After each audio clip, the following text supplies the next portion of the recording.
गणेशाय नमः। श्री सरस्वती नमः। श्री परमात्मने नमः। श्री जानकी वल्लभो विजयते तरा।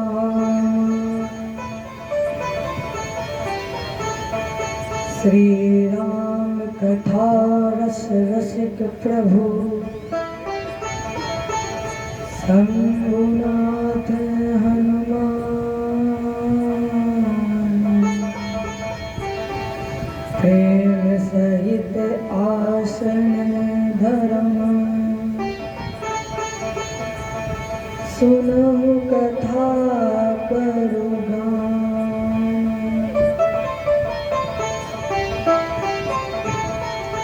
जय बोले सियावर रामचंद्र भगवान की जय हो। श्री सीतानाथ समारंभा श्री रामानंदाय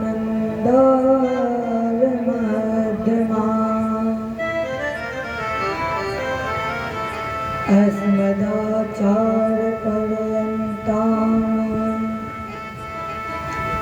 वन्दे श्री गुरु परंपरा। जय बोलिए सद्गुरुदेव भगवान की।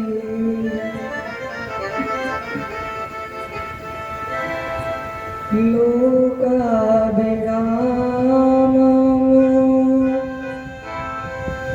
रणरङ्गधीरं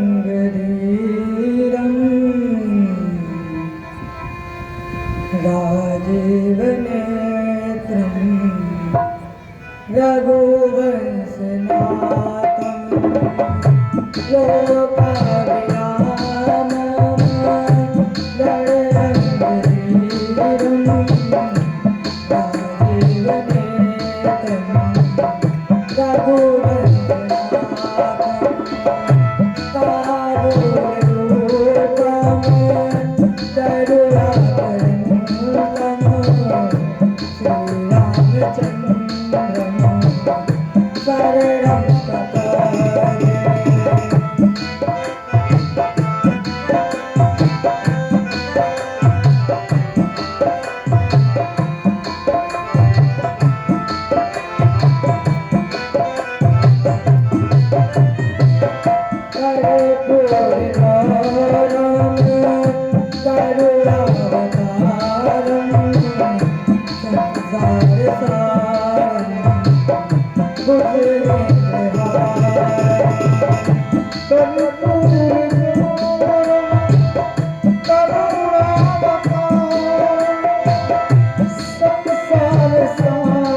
Ram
माता रामो माता रामचन्द्रः स्वामी रामो मतसखा रामचन्द्रः सर्वस्वं मे रामचन्द्रो दयालो नान्यं जाने नैव जाने न जाने।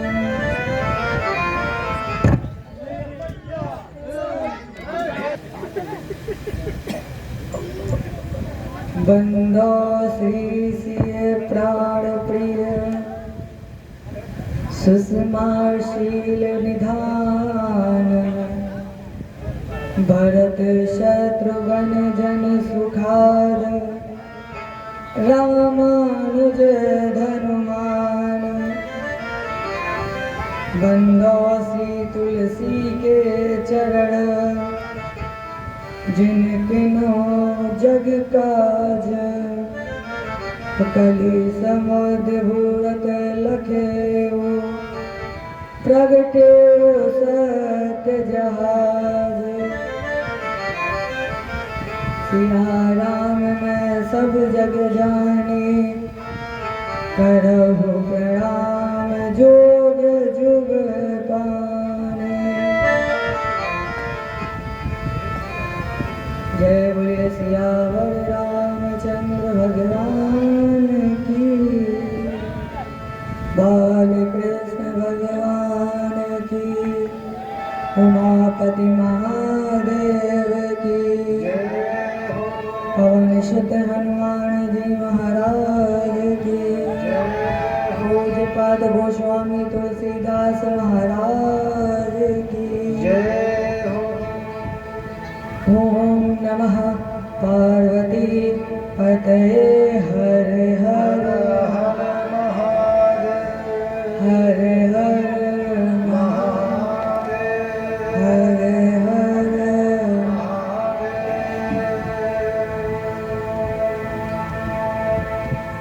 अनंत अनंत कोटि ब्रह्मांड नायक परात पर ब्रह्म अकारण गौड़ा बरुआलय श्री राघव जी को मेरा प्रणाम। बुध भावन भगवान शिव को साष्टांग, श्री हनुमान जी को दंडवत और पूज्य पात गोस्वामी तुलसीदास महाराज जी को बारंबार वंदन। यहाँ पर उपस्थित समस्त श्रद्धालुओं एवं भक्तजनों को मेरा प्रणाम। आइए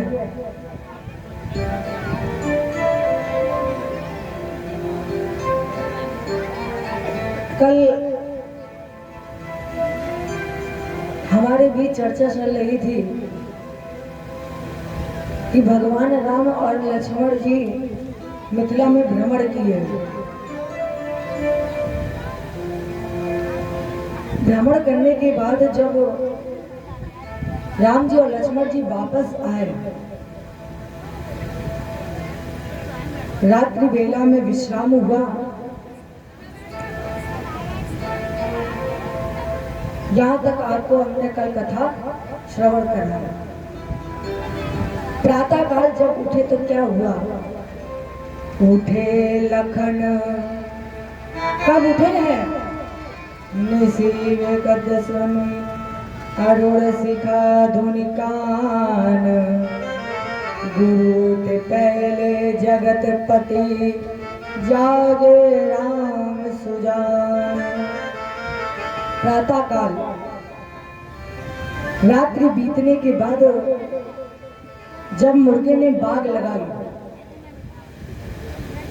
अरुण शिखा धुनि कान। अरुण कहते हैं सूर्योदय के समय जो भगवान सूर्य नारायण सूर्य भगवान का रंग रहता है, उस रंग का नाम है अरुण। उस रंग की शिखा चुटिया जिसके सिर पर है, और ये पता किसके सिर पर होती है? लाल रंग की, मुर्गे के सिर के ऊपर। देखे होंगे आप तो, सिर पर मुर्गे के ऊपर लाल रंग की शिखा, अरुणा शिखा धुनि कान। यानी मुर्गे की बाग को लक्ष्मण जी रात्रि बीतने के बाद प्रातः काल सुने, उठे और जा करके रघुनाथ जी के श्री चरणों की सेवा की। गुरु जी पहले जगत पति जागे राम सुजान। प्रभु जी जगे प्रातः क्रिया से निवृत्त हुए। मैंने सोचा कि हम गुरुदेव भगवान के साथ शिष्य बन के आए हैं। गुरुदेव भगवान के साथ यहाँ शिष्य बनकर आया। यहाँ एक बात आपको मैं समझाऊं, जगत आपको क्या समझा रहा है, ये जगत को समझने दीजिए। ये आप न समझिए कि जगत आपको क्या समझा रहा है। आप इस बात पर ध्यान ना दीजिए। आप केवल रघुनाथ के चरणों पर समर्पित हो जाइए। ये जगत वाले क्या बोल रहे हैं इस पर ध्यान ना दीजिए। यहाँ रघुनाथ जी सेवक बनकर आए। अस्तु राम जी समय देखकर गुरुदेव को प्रातः बेला में पूजा करते समय पुष्प दल की आवश्यकता पड़ेगी, इसलिए राम जी स्वयं गए और गुरुदेव से आज्ञा मांगने लगे, अनुमति मांगने लगे। राम जी ने कहा, गुरुदेव मैं जा करके पुष्प दल ले आऊं, क्योंकि आप पूजा कर रहे हो और आपको पूजा पुष्प की जरूरत पड़ेगी, इसलिए मैं जाऊं और पुष्प दल लेकर आ जाऊं। गुरु जी ने राम जी को आज्ञा दी, समय जानी गुण आयसु पानी, समय जानी गुण आयसु पानी, समय जानी आयसु पानी, सुन चले दो बारी, सुन चले दो बारी, बागे बारे देखे जाई, बागे बारे देखे जाई, बसंत ऋतु लगनी डुबाई, जा बसंत ऋतु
गुरुदेव से आज्ञा प्राप्त करके प्रभु भैया लक्ष्मण जी के साथ श्री जनक जी महाराज के मिथिला में स्थित पुष्प वाटिका में प्रवेश किए। यहाँ पूज्य पात्र गोस्वामी तुलसीदास महाराज जी कहते हैं, बाघ का अद्भुत वर्णन किया है यहाँ पर गोस्वामी तुलसीदास महाराज जी ने। किसी भी व्यक्ति के जीवन को जानना है, किसी भी व्यक्ति को जानना है कि इसका जीवन कैसा है, तो सबसे पहले आप उसके घर को देखो, और अगर आप उसके घर को देखोगे तो आपको पता चल जाएगा कि उस व्यक्ति का जीवन कैसा है। गोस्वामी तुलसीदास महाराज जी वर्णन करते हुए कहते हैं कि ऐसा लगता है मानो इस बाग में बसंत ऋतु का आगमन हो गया हो। जैसे ही राम जी मिथिला में प्रवेश किए, कितना सुंदर वर्णन किया है, जहाँ बसंत ऋतु रही लुभाई। आपको स्मरण दिलाओ, जिस समय श्री रघुनाथ जी पुष्प दल लेने के लिए उस बाग में गए, वो समय पता है कौन सा था? जिस समय राम जी पुष्प वाटिका में पुष्प लेने के लिए गए, पता है कौन सा समय था? बसंत ऋतु नहीं था। कौन सा था? शरद ऋतु। लेकिन जब राम जी गए तो ऐसा लगता है मानो कि इस बाग में आज शरद ऋतु नहीं है, जबकि शरद ऋतु था। राम जी जब गए, मानो ऐसा लगा राम जी के आने से कि ये शरद ऋतु नहीं, आज इस बाग में बसंत ऋतु का आगमन हो गया हो। कैसे? उस बाग के पौधे वृक्ष कैसे हैं सुनिएगा। बाबा कहते हैं मनोहर है बिल्कुल, जिसको देखने के बाद मन का हरण हो जाता है। आज जनक जी के बाग में जितने विटप हैं, बाग हैं, वृक्ष हैं, पौधे हैं, सब मनोहर हैं।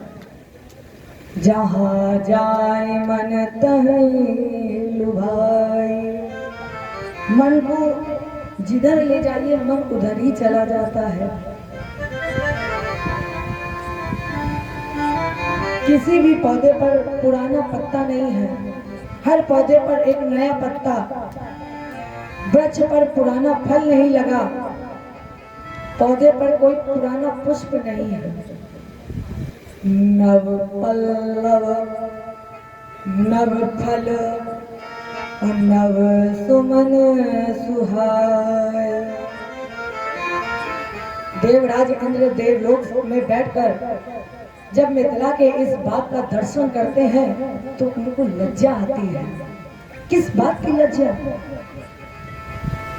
इंद्र को इस बात की लज्जा आती है कि मेरे अमरावती में इतना दिव्य बाग आज तक हुआ ही नहीं है। मेरे अमरावती में इतना दिव्य बाग नहीं है जितना मृत्युलोक में जनक जी महाराज के पास बाग है। निज संपत्ति सुर रूखल जाए। लज्जित होते हैं। और आपसे निवेदन करूं कि आज बाग में 5 पक्षी आए हैं। बाग में 5 पक्षी आए। कौन से? चातक कोकिल कीर चकोरा, अपूजत विहग नटत कलमोरा। चातक कोकिल, चातक पक्षी, कोयला रानी, तोता, चकोर, ये चारों पक्षी आपस में तो बात कर रहे हैं, परंतु 5वां जो पक्षी है वो बात ही नहीं कर रहा, वो चुपचाप बैठा है। कौन सा 5वां पक्षी? मोर। मोर नृत्य कर रहे हैं। पूनत विहग नटत कलमोरा। संत महापुरुष भगवान कहते हैं कि ये 5 पक्षी इस बाग में आए हैं और वो 5 भगत हैं भगवान के। आज वो 5 पक्षी भगवान को देखने के लिए आए हैं। जानते हैं कि इस बाग में आज पहली बार प्रभु और मैया का मिलन होने वाला है, इसलिए भगवान और शक्ति के इस मिलन का दर्शन करने के लिए भगत पक्षी का रूप धारण करके इस बाग में आकर बैठे हुए हैं। राम जी गए, दर्शन किए और बाग के बीच में एक सरोवर, जिसकी सीढ़ियां मड़ियों से सजाई गई हैं। सरोवर के बगल में माँ भवानी जी का सुंदर मंदिर है, गिरजा मैया का। सबसे सुंदर मंदिर है गिरजा मैया का।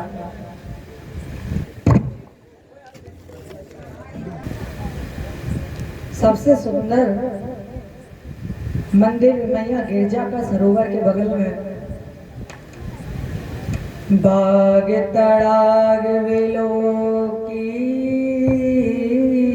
प्रभु, हर से बंधु समेत, परम रम्य आराम यह, जो राम ही सुख देता। दिव्य बाग का दर्शन करके प्रभु गदगद हो गए। राम जी बाग के दरवाजे पर गए और ढूंढने लगे। किसको ढूंढ रहे हैं? मालियों को। माली आए, राम जी से बोले कि आप कहाँ जा रहे हो? तब राम जी ने माली से कहा कि हमको गुरु जी के लिए पुष्प दल चाहिए है, इसलिए मुझे अंदर जाने की आज्ञा दीजिए, अनुमति दीजिए। माली बोले राम जी से पहले ये बताइए कि आप पढ़े लिखे हो? लक्ष्मण जी ने कहा बोलने क्या चाहते हो? माली ने कहा अगर आप पढ़े लिखे हो तो ऊपर गेट में देखिए क्या लिखा हुआ है। लक्ष्मण जी जब पढ़े तो उस पे लिखा है जनाना बाग। उस पे जनाना बाग लिखा है। अब आप लोग बताइए जनाना बाग का मतलब क्या जानते हैं? जनाना बाग का मतलब है स्त्री, महिला। लक्ष्मण जी ने कहा माली से कि लिखा है जनाना बाग। तो कहे माली ने कहा फिर हम जाने नहीं देंगे। हम सुने हैं कि आपके भैया के पांव में जादू है। क्यों? अरे मैंने सुना है कि अभी जब आपके भैया आ रहे थे पीछे तो राम जी ने, आपके भैया ने एक पत्थर पर अपना पांव स्पर्श कराया तो वो जीवित हो गई, खड़ी हो गई। इसलिए आपके भैया के पांव में जादू है, हम नहीं अंदर जाने देंगे। मानो आपके भाई ने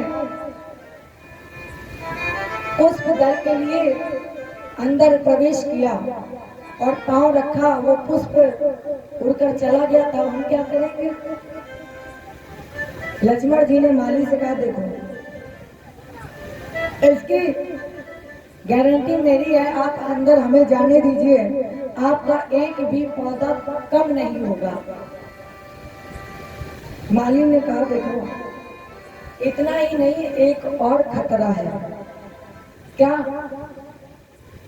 यदि राम जी इस रूप को लेकर बाग के अंदर गए, यदि राम जी इस रूप को लेकर बाग के भीतर गए तो सिर से पांव तक राम जी कैसे हैं?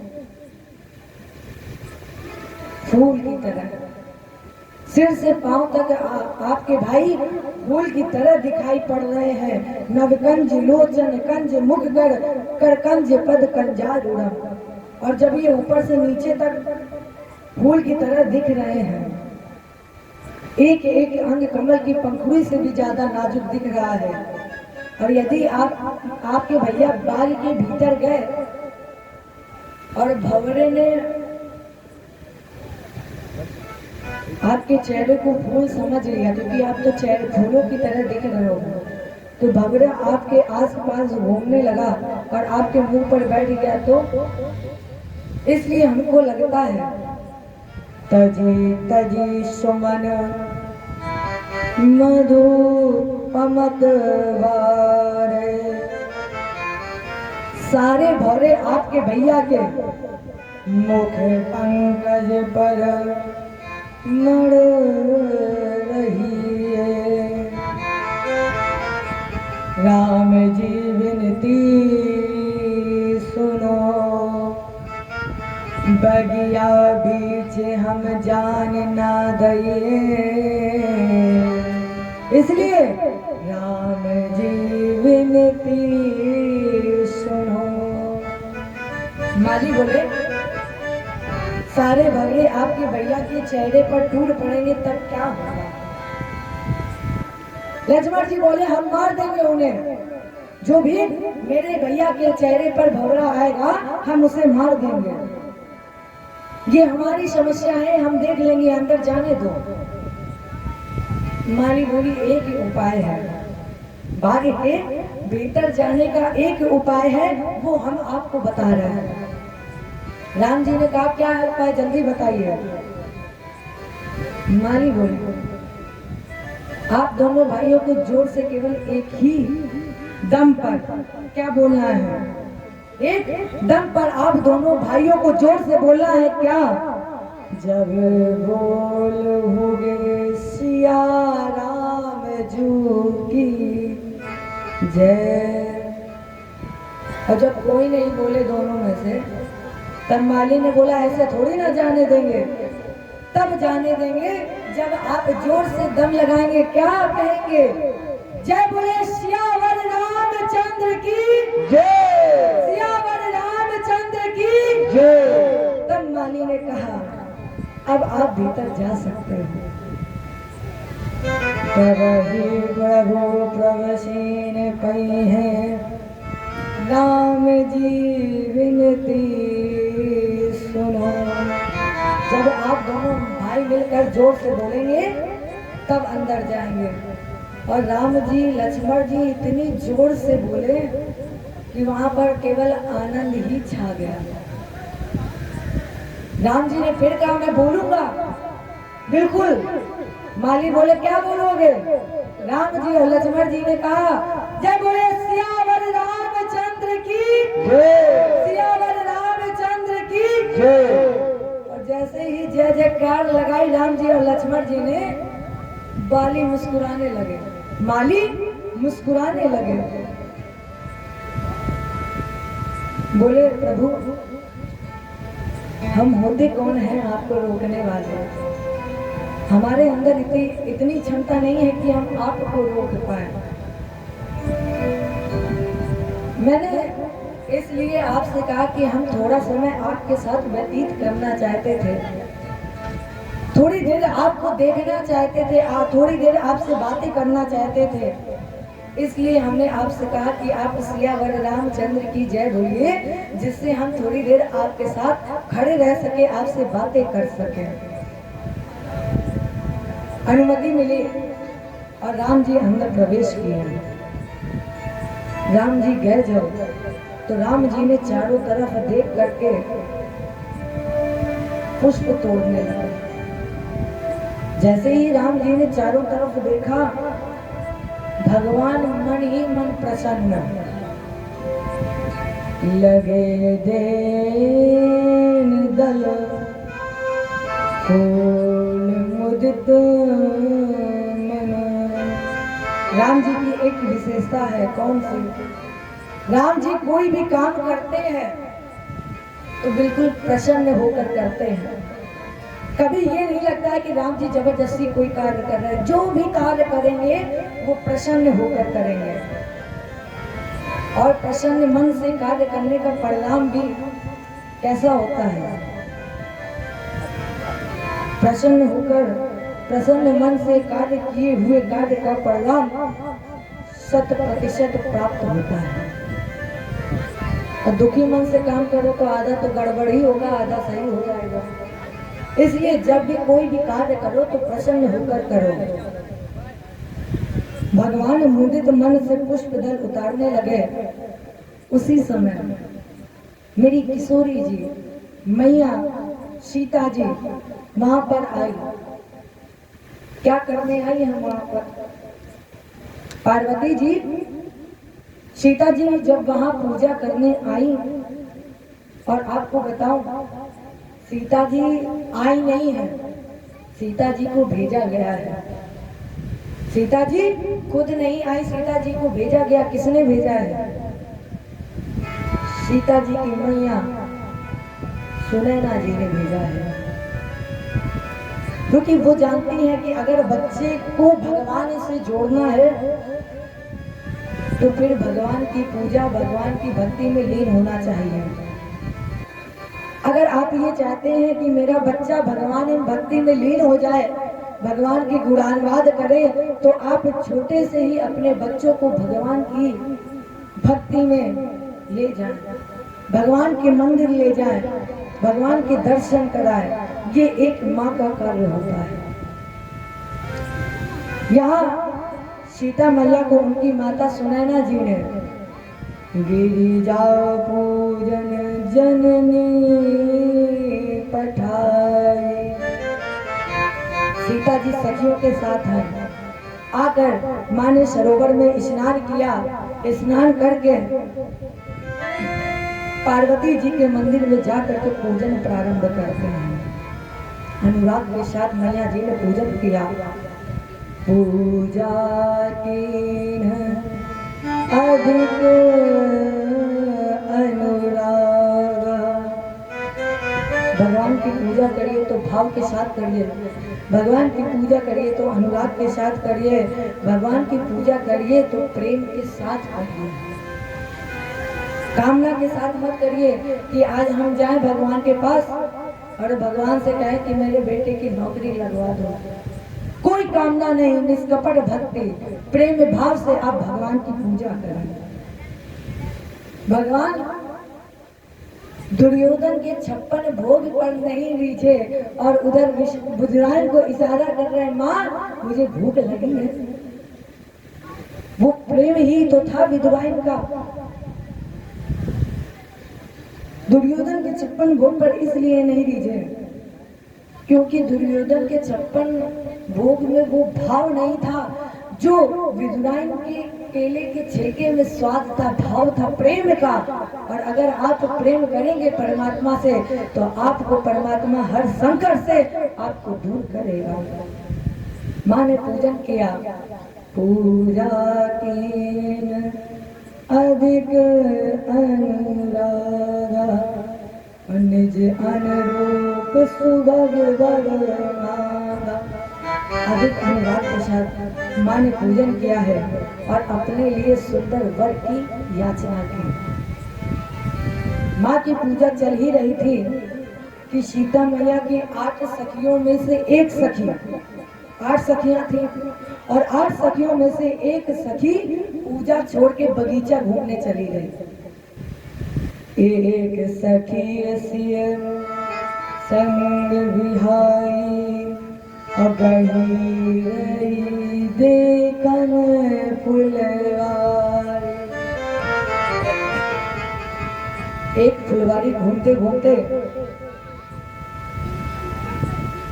सखी ने राम जी को देखा और जैसे ही राम जी को देखा तो वो बावली हो गई, सब कुछ भूल गई और बावली होकर पगला गई एकदम।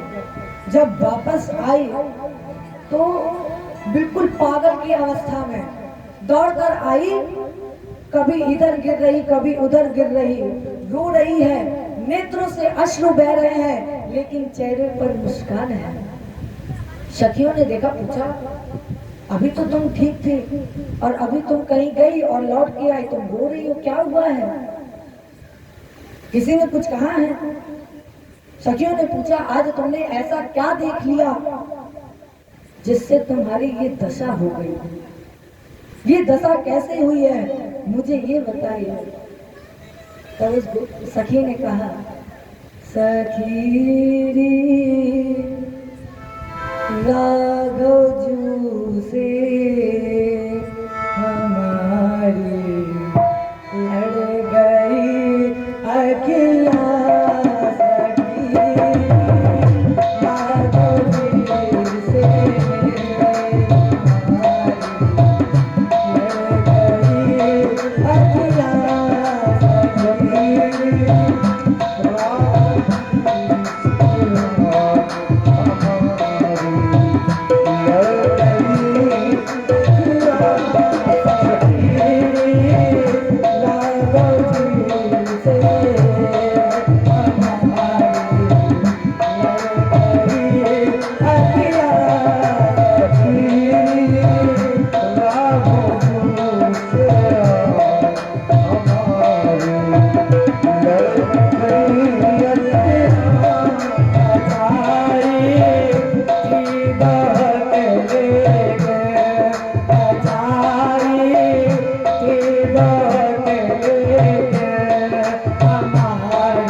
Thank you.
न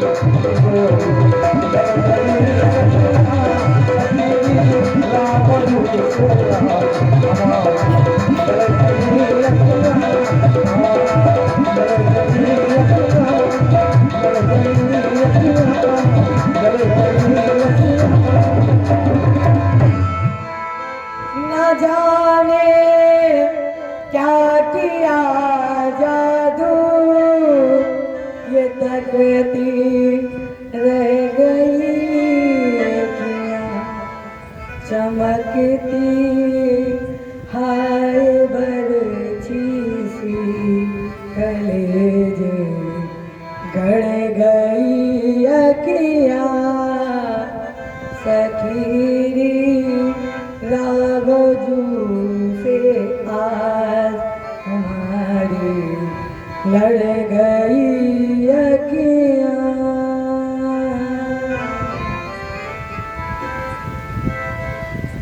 सखी बोली कि कल जो दोनों नगर में राजा आए थे, आज दोनों वो बगीचे में हैं। अभी अभी मैं देख कर आई। एक सखी ने पूछा, ये बताओ कि किस लिए आए हैं? क्या फूल लेने आए हैं, क्या ऐसे ही भ्रमण करने आए हैं? तो उस सखी ने कहा, देखन बाग कुंवर दो आए। सखी बोली, ये बताइए क्या कुंवर दोनों कुंवर बगीचे को देखने के लिए आए हैं? उस सखी ने कहा, कैसे दिखाई दे रहे हैं दोनों? तब तक जो सखी घूम कर आई थी तो उस सखी ने कहा कि मैं नहीं बताऊंगी कैसे दिखाई दे रहे हैं, ये आपको मैं नहीं बताऊंगी। सखी ने कहा, अपनी नजर से देख कर आई हो, बता दो कैसे दिख रहे हैं। सखी ने कहा, यही तो दिक्कत है, देखा मेरी नजर ने है और बताना मुख को है।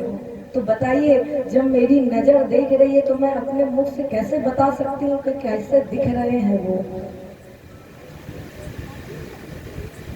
नेत्र केवल देख सकते हैं और मुंह केवल बोल सकता है। तो बताइए मैं कैसे बताऊं? मेरे नेत्रों ने राम जी दोनों के दर्शन किए हैं और बोलना मेरे मुख को है। जैसे ही मेरी मैया सुनी तो भाव में आ गई और सखी को आगे किया। सीता मैया पीछे हो गई, सखी को आगे कर कर माँ उनके पीछे पीछे चल पड़ी। कहा, जहाँ दोनों कुंवर हैं, जाकर एक लटा की ओट में आकर खड़ी हो गई। और आज उस सखी ने मेरी माँ को भगवान का दर्शन कराया।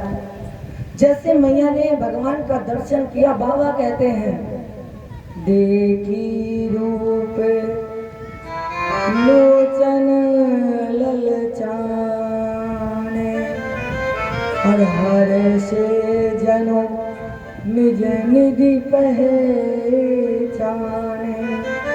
मानो जन्म जन्मांतर का खोया हुआ खजाना आज इन सखियों को माँ को प्राप्त हो गया हो। यहाँ किशोरी मैया ने अपने नेत्रों को बंद करके भगवान के स्वरूप को हृदय में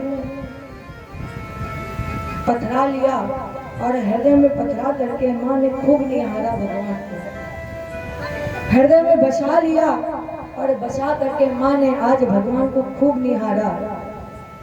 थोड़ी देर बाद उसी सखी ने, जो सखी घूम कर आई थी, दर्शन सबसे पहले राम जी के किए, तो उस सखी ने कहा, चलो चलो सखियों, कहाँ पे? वापस, क्योंकि कल फिर इसी समय यहाँ पर आना है। अब ये कह तो नहीं है सखियों से, माँ सीता से, लेकिन इशारा किसकी ओर कर रही है?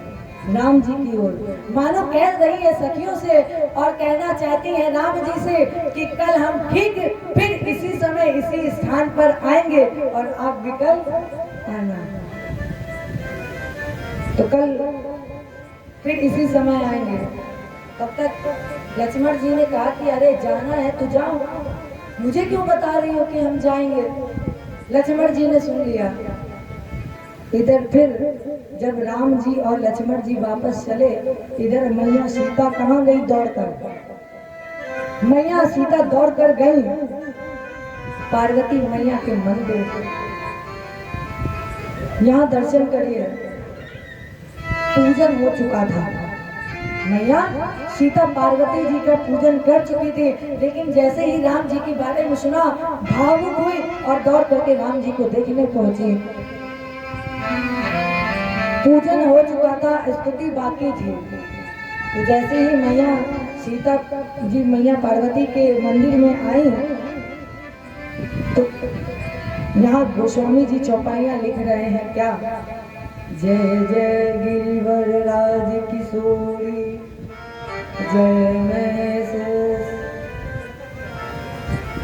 सीता जी मैया पार्वती जी की प्रशंसा कर रही हैं, भोले बाबा की प्रशंसा कर रही हैं, गणेश जी की प्रशंसा कर रही हैं और कार्तिकेय जी की प्रशंसा कर रही हैं, जय जयकार कर रही हैं। हे गिरिराज पुत्री, आपकी जय जयकार हो। हे शिव की प्रिय, तुम्हारी जय जयकार हो।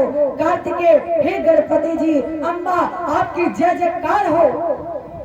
जैसे ही सीता जी ने स्तुति की और कहा, माँ आपकी सेवा करके मनुष्य चारों पुरुषार्थ प्राप्त कर लेता है। माँ आप वर देने वाली है। माँ आप सबके हृदय के भीतर रहती हैं, आप सबके मन की बात जानती हैं। इसलिए आज ये सीता अपने मन की बात नहीं कहेगी, क्योंकि आज आप स्वयं सबके मन की जानते हैं। और इतना कह करके सीता जी ने मैया पार्वती जी के चरणों को पकड़ा और चरणों को पकड़ करके वहीं पर बैठ गए। अस कहीं चरण गए देहि, चरण को पकड़ा। सीता मैया ने कहा, बिना प्रेम का दर्शन करके जैसे ही स्तुति की, चरणों को पकड़ा, बैठ गई, तो मैया पार्वती जी मुस्कुराने लगी। मूर्ति मुस्कुरा दी, मुस्कुरा उठी। और हमारे पूज्यपाद गुरुदेव महाराज जी भगवान कहते हैं क्या? इनकी करुणा में कोई कमी है नहीं, इनकी करुणा में कभी कोई कमी नहीं रहती। ये तो करुणा के सागर है, करुणा के भंडार है। इसलिए माँ मेरे ऊपर कृपा करिएगा। आप जगत के दाता हैं, इसलिए मेरे ऊपर कृपा करिएगा। करुणा निधान रहुआ जगत के दाता, करुणा निधान रहुआ जगत के दाता है।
विनय प्रेम बस भई भवानी, खसी मान मूरति मुस्कान। माँ सीता जी के विनय प्रेम को देखकर मैया सीता मुस्कुरा उठी।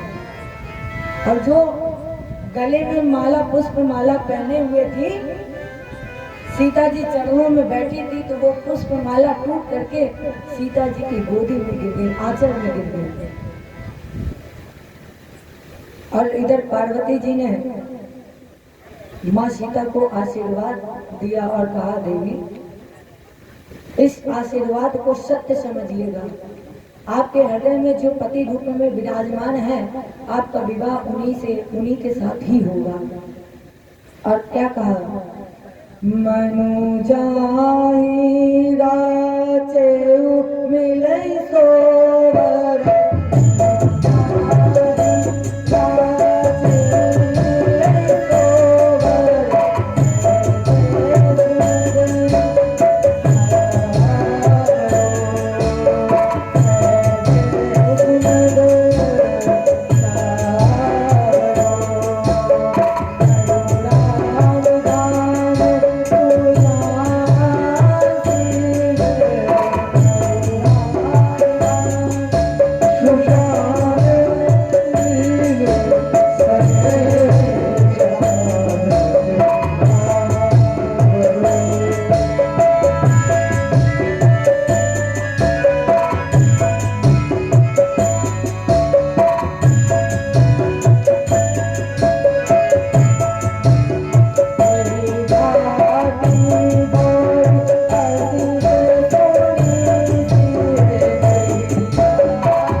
सावले हैं वही आपको प्राप्त होंगे।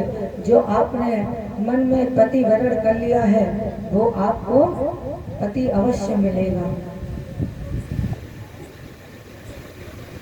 हमारी समझ में ये बात मिथ्या कही गई है कि भगवान हमको मिलते नहीं हैं। कौन कहते हैं भगवान आते नहीं। क्या आपने कभी सबरी और मीरा की तरह पुकारा है? हम लोग ये कह देते हैं कि भगवान आते नहीं हैं। हम लोग कभी मीरा और सबरी की तरह पुकारते ही नहीं हैं। आइए एक छोटी सी लाइन गा के प्रसंग को आगे बढ़ाते हैं और कहते हैं, कौन कहते हैं भगवान,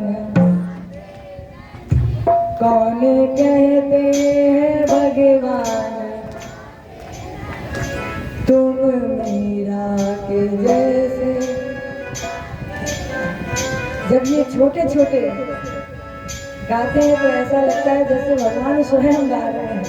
आइए मीठी मीठी तालियों की सेवा के साथ कहें, कौन कहते हैं भगवान आते नहीं, कौन कहते हैं भगवान आते नहीं, लोग मीरा के जैसे बुलाते हैं। कौन कहते हैं भगवान आते नहीं, वो मीरा के जैसे बुलाते हैं। कौन कहते हैं भगवान आते नहीं, कौन कहते हैं भगवान आते नहीं, तुम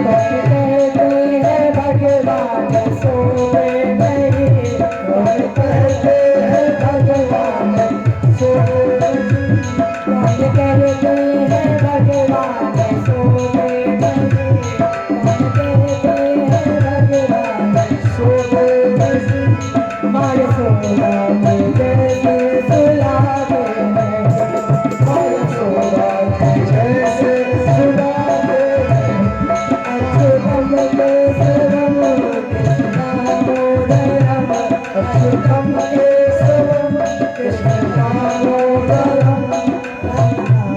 रामनारायणं जानकी वल्लभं, रामनारायणं जानकी वल्लभं, रामनारायणं जानकी वल्लभं।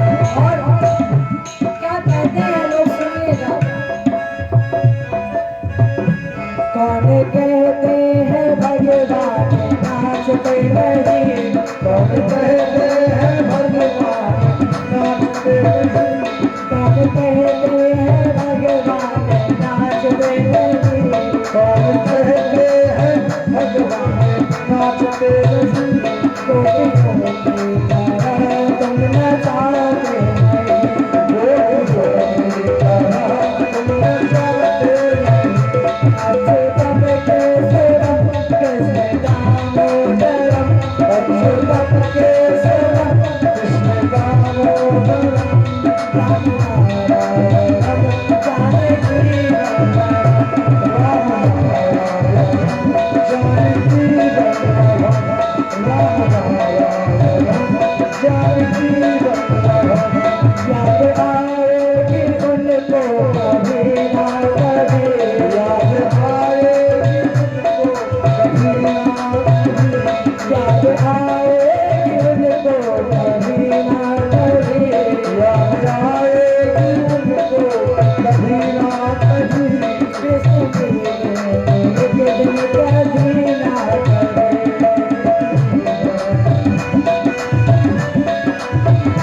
कौन कहते हैं भगवान खाते नहीं, कौन कहते हैं भगवान खाते नहीं, कौन कहते हैं भगवान खाते नहीं, कौन कहते हैं भगवान खाते नहीं, फिर सबली जैसे खिलाते नहीं, फिर सबली जैसे खिलाते नहीं।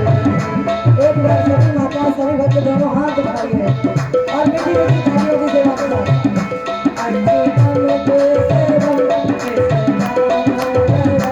अच्युतम केशवम कृष्णदामोदरम, अच्युतम केशवम कृष्णदामोदरम,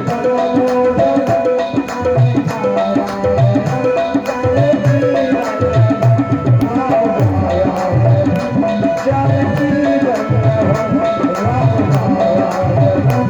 जानकी वल्लभं,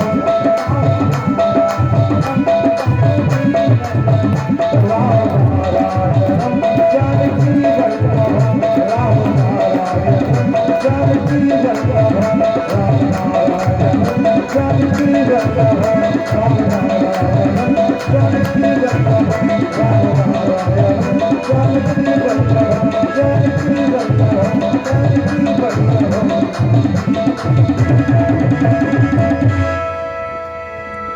दोनों हाथ उठाइए और आज देखेंगे कि तालियों में आप लोगों की कितनी दम है। अच्युतम केशवम कृष्णदामोदरम,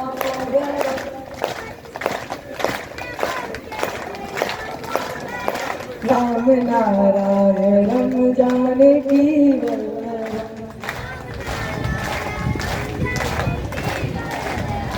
अच्युतम केशवम कृष्णदामोदरम,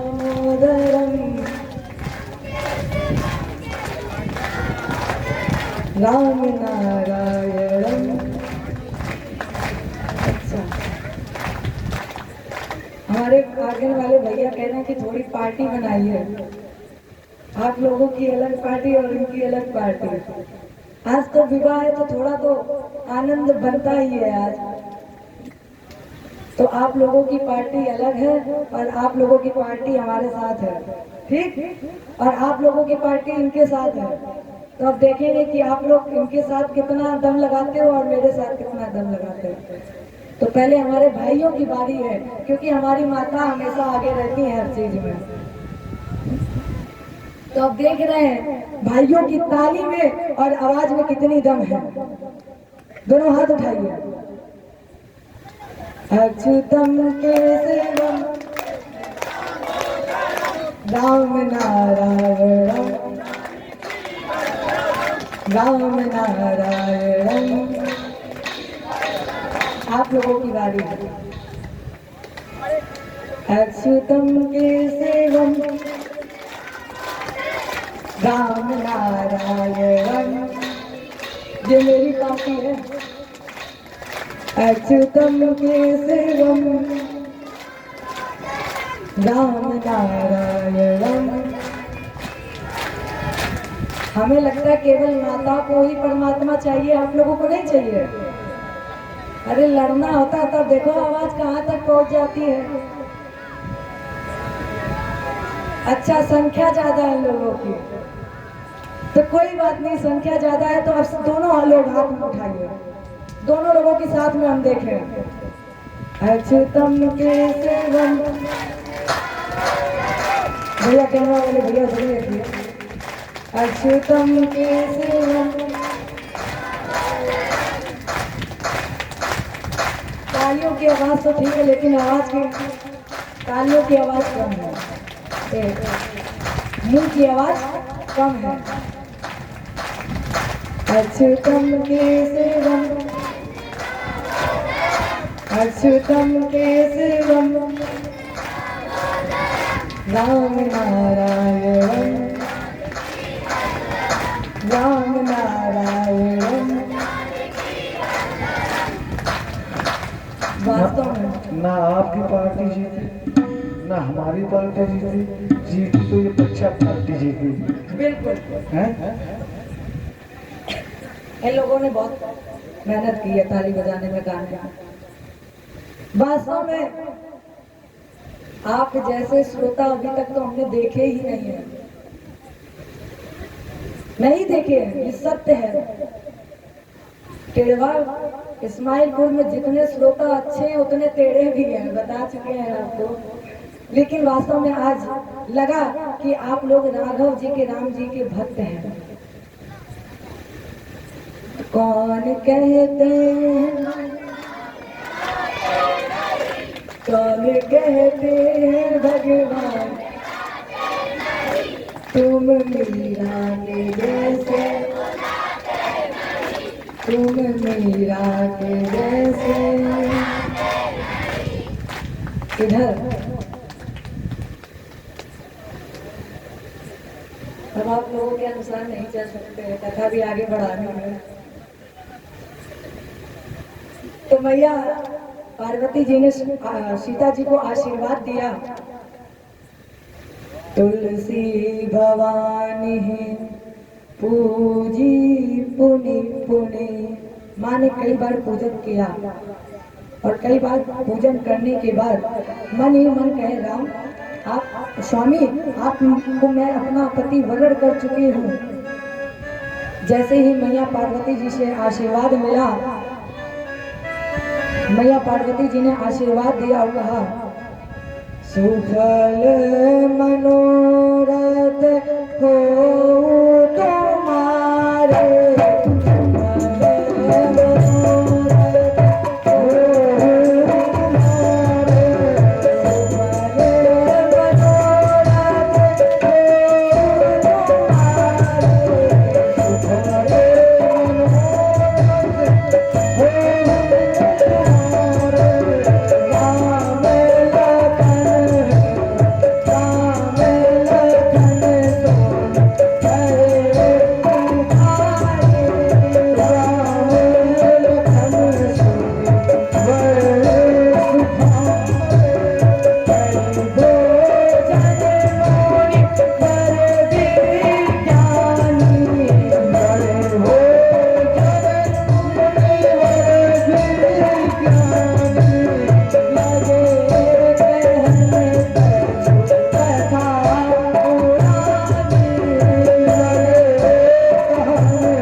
कथा पुरानी लगे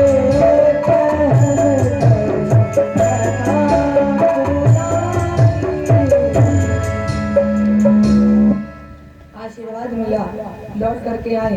इधर राम जी और लक्ष्मण जी विश्वामित्र जी के पास गए, भोजन किया रात्रि में और विश्राम किया। अगला दिन हुआ तो धनुष यज्ञ का दिन आया। प्रातः क्रिया से निवृत्त होकर जनक जी महाराज ने शतानंद जी को भेजकर श्री राम लक्ष्मण विश्वामित्र जी आदि मुनियों को रंग भूमि में आदर पूर्वक बुलाया। जैसे ही मिथिला वासियों को भगवान के आने की सूचना मिली तो जितने भी मिथिला वासी थे सब दौड़ करके उस रंग भूमि में आ गए। और जैसे ही हमारे राघव लक्ष्मण भैया और विश्वामित्र उस रंग भूमि में प्रवेश किए तो उन मिथिला वासियों को भगवान राम अलग अलग रूप में दिखाई दे रहे। जिनकी रही भावना जैसी प्रभु मूरत देखी तुम ऐसी। सबसे जो जिस भाव में राम जी को देख रहा है, राम जी उसी स्वरूप में दिखाई दे रहे हैं। कुछ लोग राम जी को अपना भक्त मानते हैं, ज्ञानियों को राम जी परम तत्व दिखाई पड़ रहे हैं, भक्तों को भगवान दिखाई पड़ रहे हैं, असुरों को उनका काल दिखाई पड़ रहा है, वीर राजाओं को राम जी परम वीर योद्धा दिखने लगे हैं। मिथिला के नर नारी जनक जी को अपना पुत्र दिखाई पड़ रहा है। भगवान विश्वामित्र जी के साथ आए। जनक जी महाराज ने पूरी रंग भूमि का दर्शन कराया और विश्वामित्र जी ने बड़ी प्रशंसा की उस रंग भूमि की। उसके बाद जनक जी ने विश्वामित्र जी को सबसे उच्च आसन पर स्थान दिया और अगल बगल छोटे छोटे दो आसन थे। एक तरफ राम जी को बैठाला और एक तरफ लक्ष्मण जी को बैठाला। जनक जी महाराज ने आदेश दिया सखियों को, जाओ और सीता जी को लेकर आओ रंग भूमि में। सीता जी की 8 अष्ट सखियां हैं। सीता जी के हाथ में पुष्पमाल है। सखियां गीत गाती जा रही हैं और गीत गाते हुए सीता जी को अष्ट सखियां लेकर रंग भूमि में आई और सीता जी मां सुनैना के पीछे खड़ी हो गई। अब जनक जी ने अपने बंदी जनों को आदेश दिया और कहा, जा करके सभा में उपस्थित हो और समस्त राजाओं के मध्य मेरे प्रण को सुनाया जाए। मैंने जो प्रण लिया है वो राजाओं के मध्य जा करके सुनाइए। बंदी गए और एकदम बीचों बीच खड़े हो गए, जाकर अपने दोनों हाथ को ऊपर की ओर उठा लिया, बोले, बंदी बतन बर सुनहु सकल मही पाल, पन विदेह कर करहि हमा भुजा उठाए विशाल। दोनों हाथों को उठा लिया और कहा, हे दीप दीप से आए समस्त राजा महाराजा, यदि आपके सभी हाथों, आपके हाथों का बल भुजाओं का चंद्रमा के समान है तो प्रसन्न मत होइएगा। क्यों? क्योंकि ये जो धनुष देख रहे हो, ये पिनाक देख रहे हो, इस पिनाक को राहु समझिएगा। राहु है ये, इसलिए प्रसन्न मत होना। ध्यान से देखिए इस पिनाक को, ये वही पिनाक है जिसको आज तक रावण और 12 स्पर्श भी नहीं कर पाया, इसलिए ज्यादा प्रसन्न मत होइएगा। इस पिनाक की कठोरता पूरे विश्व में फैली हुई है, इसलिए ध्यान से सुनिएगा। आज एकत्रित हुए आप समस्त राजाओं को जनक जी का एक प्रश्न सुनाने जा रहा हूं। कौन सा? आप सभी राजाओं में से जो भी इस धनुष को उठा लेगा, जो भी इस धनुष को झुकाएगा, जो भी इस धनुष पर प्रचंडा चढ़ाएगा, मैं वचन देता हूं कि श्री जनक जी की पुत्री जानकी जी का विवाह उस राजा के साथ कर दिया जाएगा। और जैसे ही ये प्रश्न सुना, सभी राजा एकदम से खड़े हो गए, अब मैं धनुष तोड़ूंगा। सभी जितने राजा थे, पता कितने थे? 10,000। 10,000 राजा एकदम से खड़े हुए और कहने लगे, जानकी सिर्फ मेरी है और मैं इस धनुष को तोड़ूंगा। बंदीगढ़ बोले, रुक जा, इतनी जल्दी क्या है, बैठ जाओ सभी लोग। और बंदी जनों ने सबको बारी बारी से कहा, और बारी बारी से ही आएंगे, इकट्ठा कोई नहीं आएगा, बैठो। और जैसे ही राजा बैठे, पहले आसन पर जो राजा बैठा था, एकदम से वो राजा खड़ा हुआ, अपने कपड़ों को संभाला, आज मैं धनुष को तोड़ दूंगा, कोई मुझे रोक नहीं पाएगा। उस राजा ने वहीं पर अपने आप को संवारा, मुकुट सम किया, और जाने से पहले थोड़ा व्यायाम, थोड़ी कुश्ती लड़ने जा रहे हैं धनुष से, तो वहां पर थोड़ा व्यायाम किए। जाने से पहले अपने इष्ट मन ही मन में अपने इष्ट से कह रहे हैं, प्रभु आज मैं धनुष को तोड़ने जा रहा हूँ, सीता सिर्फ मेरी हो, इसलिए आशीर्वाद दीजिए। और जितने राजा बैठे थे वो अपने इष्ट से प्रार्थना कर रहे थे, प्रभु ऐसा करियो कि ये धनुष तोड़ने जाए तो इनसे धनुष टूटे ही ना, और जो धनुष है ये हम ही से टूटे। गया एकदम से राजा, धनुष को जैसे ही उठाने लगा, उस सभा में जितने थे सब देख करके हंसने लगे, उस राजा से धनुष नहीं उठा।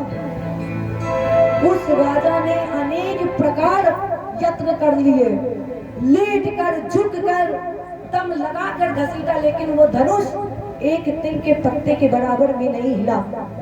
और वो राजा सर झुका करके वापस अपनी जगह पर, अपने आसन पर बैठ गया। दूसरा राजा उठा, दूसरा राजा भी बड़ा तैयार हुआ, व्यायाम किया और बढ़िया से कुश्ती के लिए, हे प्रभु आज मैं इस धनुष को तोड़ दूं, कोई रोक नहीं पाया। एक एक राजा करके ऐसे ऐसे अपने इष्ट से प्रार्थना कर रहे हैं कि धनुष को तोड़ दूं, लेकिन वो सब राजा निष्फल हो गए, उस धनुष को एक तिल के बराबर भी हिला नहीं पाए। तो सब राजा लौट करके सर झुका करके अपने आसन पर बैठ गए। अब सभी राजाओं ने मिलकर एक योजना बनाई कि अब धनुष तोड़ेंगे तो हम सब एक साथ तोड़ेंगे। तब तक एक राजा ने कहा, ये बताओ सीता एक है, विवाह एक के साथ होगा। तब तक राजा बोले, विवाह एक के साथ होगा ये ठीक है, ये हम लोग आपस में बाद में लड़ लेंगे, लेकिन धनुष है हम सब लोग मिलकर देंगे, तोड़ेंगे। और ऐसा करिए, धनुष टूट जाए तो आपस में युद्ध कर लेंगे, और जो जीत जाएगा वो विवाह सीता जी के साथ कर लेना। 10,000 राजा जब मिलकर उस धनुष को तोड़ने गए, स्वामी कहते हैं 10,000 राजा एक साथ प्रयास किए, लेकिन वो राजा 10,000 निष्फल हो गए। भूपस सहस 10 एक, परंतु धनुष अपने स्थान से तिल मात्र नहीं हिला, जैसा रखा था वैसा ही रखा रहा। आज राजा उपहास के पात्र बन गए। धनुष के हाथों अपनी कीर्ति वीरता गवा करके सारे राजा अपने अपने आसन पर सर झुका करके बैठ गए। जनक जी महाराज जी को ये बर्दाश्त नहीं हुआ, और एकदम से क्रोध में खड़े हुए कहे कि क्या इस धरती पर कोई ऐसा वीर नहीं जन्मा जो इस धनुष को तोड़ सके? क्या सब निष्फल है? किसी के अंदर इतना वीर भी नहीं रहा? आप सभी मेरे प्रण को सुनकर आए, मैंने नहीं बुलाया, आप सभी राजाओं ने मेरा प्रण सुना। आप सभी राजा, देवता, दानव, नाग, मनुष्य, मुनि, आप सब लोग यहाँ पर आए। क्या कहा था अभी आपने? अभी इस धनुष को तोड़ दोगे? कहाँ गए वो आपके बात पर? ऐसा कोई दानव वीर नहीं बचा, ऐसा कोई वीर है ही नहीं जो इस धनुष को तोड़ करके मेरी श्री जानकी के साथ विवाह कर सके, मेरी पुत्री सीता जी के साथ विवाह कर सके। आपको पता है मेरी सीता बहुत सुंदर है, ये कीर्ति वरण के योग्य है, परंतु मुझे ऐसा लगता है कि ब्रह्मा ने इस धरती पर ऐसा कोई वीर पैदा ही नहीं किया, ऐसा कोई वीर आज तक भेजा ही नहीं जो इस धनुष को तोड़ दे। आज ये जनक पूरी सभा के बीच में हाथ जोड़ करके खड़ा है और जैसे ही जनक जी ने कहा कि क्या ऐसा इस धरती पर कोई वीर नहीं जो इस धनुष को तोड़ दे, तो लक्ष्मण जी को क्रोध आया और एकदम से खड़े हो गए। आज लक्ष्मण जी का पूरा शरीर तपतपा गया, आग की तरफ फड़क रहा है और राम जी के चरण छुए। कहा भैया, जनक जी ने ये कैसे कह दिया कि इस धरती पर कोई वीर नहीं जन्मा, वो भी आपके होते हुए? भैया मुझे आदेश दो, मैं धनुष को तोड़ कर आऊंगा। आपके होते हुए जनक जी ने ये कैसे कह दिया कि इस धरती पर कोई वीर नहीं जन्मा? इतना क्रोध आया। फिर धीरे धीरे करके लक्ष्मण जी ने अपने क्रोध को शांत किया और वहीं आसन पर बैठ गए। लेकिन जनक जी ने फिर क्या किया? इनका क्रोध शांत नहीं हो पाया। तब तक मानो जनक जी ने फिर घी में आग डाल दिया। जनक जी फिर बोल उठे, इस धरती पर कोई ऐसा वीर नहीं जन्मा जो इस धनुष को तोड़ दे। लक्ष्मण जी को आया क्रोध, ललकारा और कहा भैया अब मुझे आज्ञा दो, मैं धनुष को तोड़ कर आता। राम जी मन ही मन में सोच रहे थे धनुष तो हमको तोड़ना है और ये क्यों इतना गुस्सा कर रहे हैं। भैया गोस्वामी जी कहते हैं आज लक्ष्मण भैया फड़फड़ाने लगे। लक्ष्मण जी तमतमा रहे हैं, भगवे टेढ़ी हो गई, खड़े हुए, रघुनाथ मुझे आज्ञा दीजिए, मैं धनुष को तोड़ कर आ रहा। रघुनाथ के चरण छुए और धनुष की ओर चल पड़े। जैसे ही धनुष के पास गए,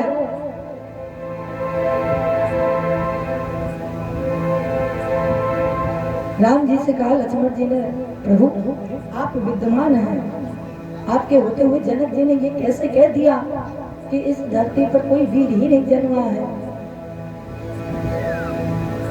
कहीं जनक जैसी अनुचित वाणी वेदान रघुकुल मणि जाने।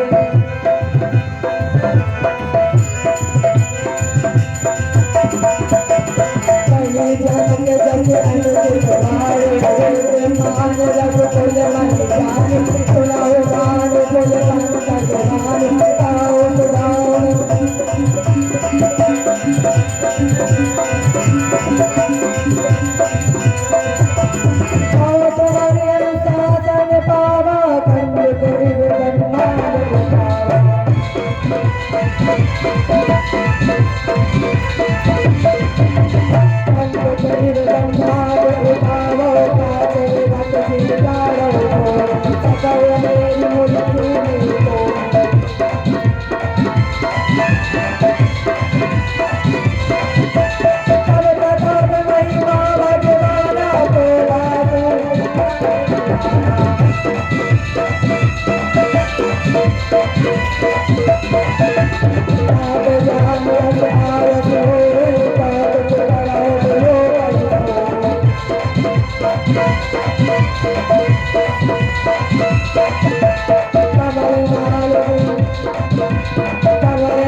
दंड सिजनी तब प्रताप बलनाथ, अजो ना करो प्रभु पद सपद, करना धरो धनु भार।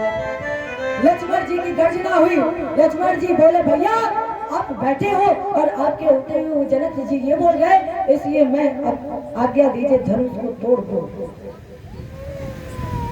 विश्वामित्र ने राम जी से कहा जल्दी बुला लो, लक्ष्मण जी बहुत क्रोध में है, कहीं ये धनुष तोड़ ही ना दे। विश्वामित्र जी का आदेश राम जी को मिला। राम जी ने कुछ कहा नहीं है। राम जी ने केवल लक्ष्मण को अपने नेत्रों से देखा है लक्ष्मण जी राम जी को देख रहे हैं और राम जी लक्ष्मण को देख रहे हैं। नेत्रों नेत्रों में ही बात हुई तो लक्ष्मण जी दौड़ करके आसन पर बैठ गए। सैनई रघुपति लखन निवारे, सैनई रघुपति लखन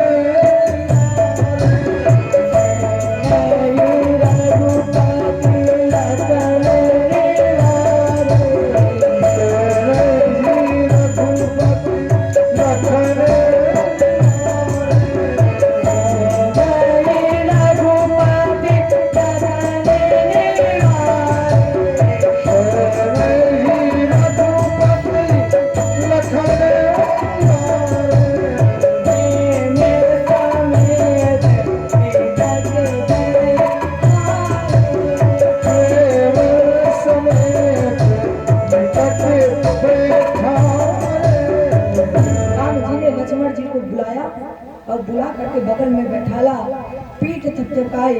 राम जी बोले बहुत बढ़िया। लक्ष्मण जी ने क्या क्या राम जी कहे बहुत बढ़िया। क्यों? अरे इतना बढ़िया तो हम नहीं बोल पाते जितना बढ़िया आज तुम बोल रहे हो। इतना बढ़िया बोले आप, इसलिए बैठो चुपचाप। अब राम जी प्रतीक्षा कर रहे थे कि कब मुझे गुरु जी की आज्ञा मिले। इधर विश्वामित्र जी ने समय विचारा और मन में कहा कि अब वो समय आ गया है जब राम जी को भेजा जाए। उठाऊं राम बन जाऊं भरत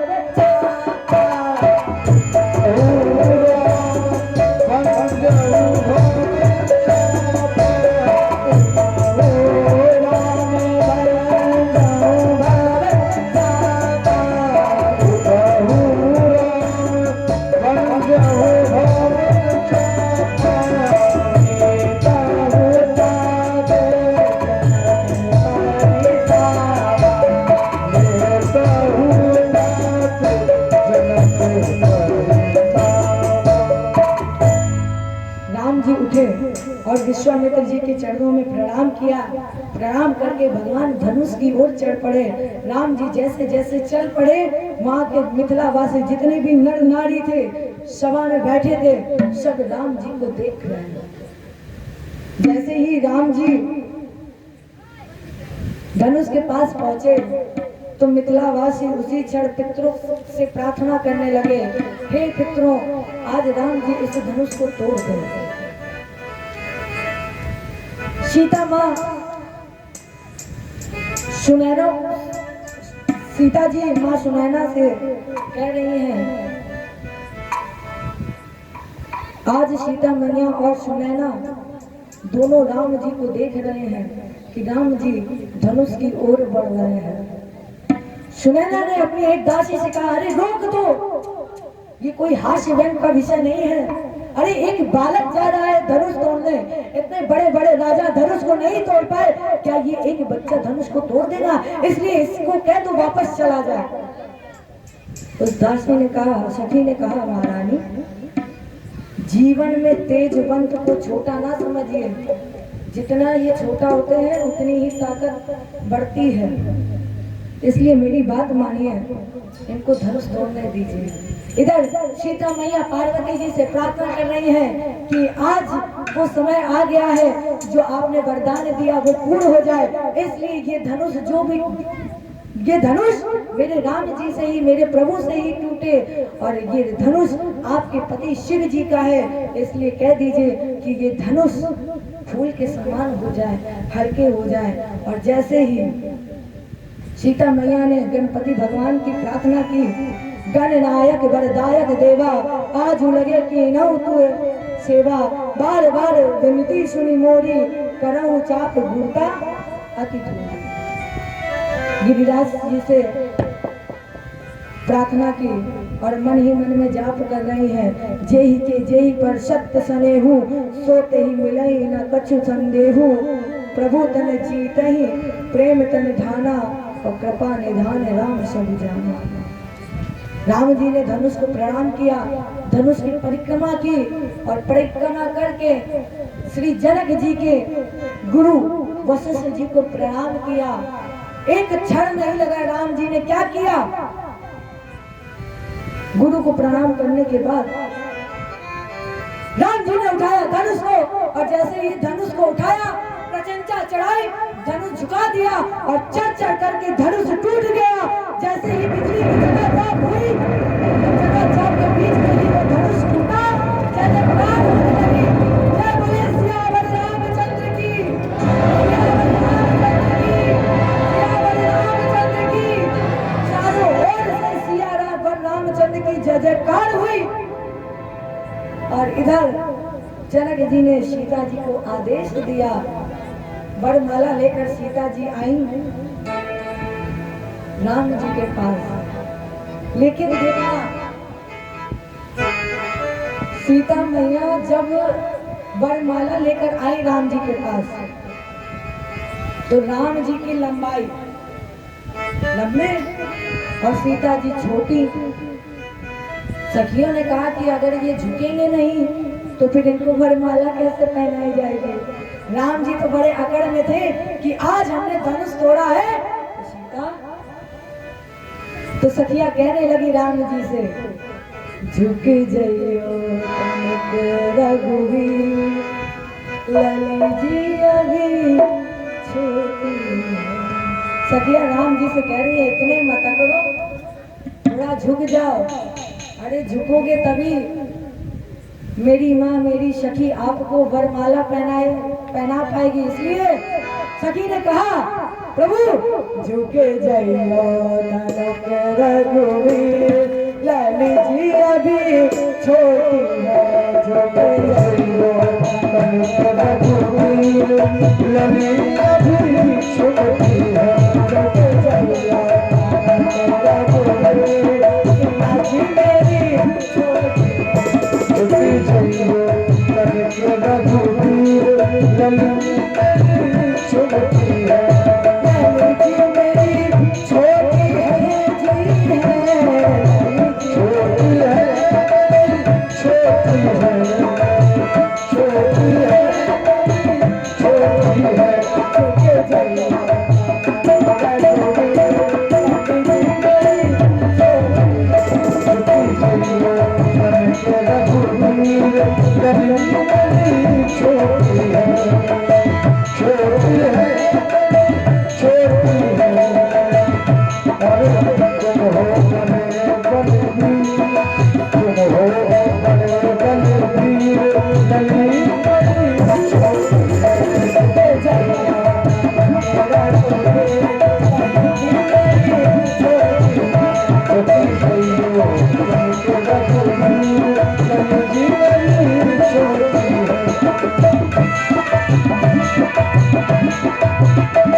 प्रभु राघव जी का और मैया सीता का विवाह होने जा रहा है। हमें नहीं लगता कि आप लोगों से कहना पड़ेगा, क्योंकि आज 5वां दिन है। 5 दिन हो गए हैं, आप खुद स्वयं समझदार हो गए हैं, कहना नहीं पड़ेगा ना। इसलिए सभी बात दोनों हाथ उठाते हुए कहिए, तुम हो राम अयोध्या के राजा। हो राम अयोध्या के राजा, अयोध्या के राजा, अयोध्या के राजा, अयोध्या के राजा, हम हैं जनक के गरीब, हम हैं जनक के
मेरी छोड़ो न भैया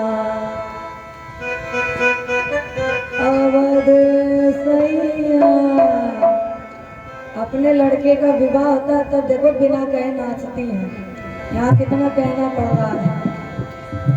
भगवान राम जी के गले में जयमाला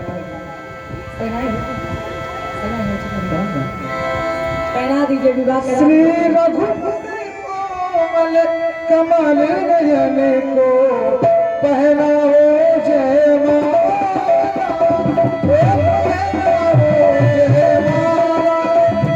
श्री रघुपति कोमल कमल नयन को पहनाओ जय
रामचंद्र जय हो। चलिए एक प्यारा सा नृत्य हो, तब तक हमारी माँ परीक्षित जी राघव जी का पूजन करती हैं। आइए दादाजी को बनाया क्या? पिताजी को बनाया कोई? पीली पगड़ियां वाला मेरी छोड़ो न भैया आवाज सैया, मेरी छोड़ो न भैया अवध सैया मोरी छोड़ो ना भैया, अवध सैया मोरी छोड़ो ना भैया, अवध सैया ओ मोरी छोड़ो ना भैया, अवध सैया मोरी छोड़ो ना भैया, अवध सैया अवध सैया अवध सैया अवध सैया